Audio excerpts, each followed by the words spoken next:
Now that we have connected our links to our app, we can lean back and control all parameters from our smartphone or tablet. And yes, we built in some tricks that you might find convenient to know. Let's have a look at my screen. Whenever I choose a receiver, you will see the three most common options. The first one is lock receiver. With this option, I can disable all the buttons on the receivers that no one can mess around with them.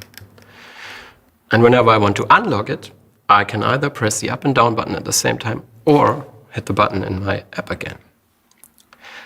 The second one is the mute lock transmitter function. Every transmitter has a mute switch. Not everybody likes mute switches. And with this option, I can disable it. So in the default state, I can mute, and you see it's on and off, the yellow LED here. If I toggle this, I can now switch the button and nothing's happening. Audio is coming through all the time. And even better, if someone mutes his transmitter accidentally on stage, I don't have to run on stage, unmute the transmitter, run back to my mixing board or something, like we did for the last 30 years. Now I can just take the app and solve this problem right here. So let me show you. Transmitter is muted, yellow LED, no audio. Now I hit the button on the app, it's unmuted, and I have audio. And the same way I can hand back this mute control to the artist by disabling this in the app again. And now I can mute and unmute again. The third option is the sync transmitter option. Here I can either resync my transmitter or sync multiple transmitters to one receiver. For example, if I want to have a backup transmitter. The only important thing to know here is that you can only have one transmitter switched on at a time. If you have more than one, there won't be audio. Okay? One transmitter at a time. All right, if I hit the little triangle at the bottom, I can see three more options. The first one is frequency. Here I can set the frequency manually.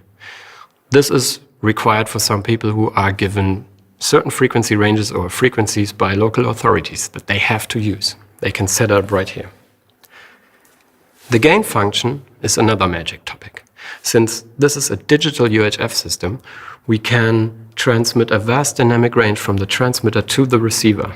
It's way bigger than compared to analog systems, and it's also bigger than what we are able to send out of the analog output at the back. So with this gain function, we are able to choose a section within this vast dynamic range that we want to send out to the speakers or the mixing board, and also boost it at the same time. And this is all done in the receiver. That's why we can do this even during a show or performance from the app. So again, the gain setting is where we choose the section from this dynamic range and boost or cut it at the same time. And finally, the AF out is where we can control the level of the analog output at the back. And that's it about the dashboard features. The next session is about the secrets that lay behind the three-dot menu at the upper right corner of the app. See you then.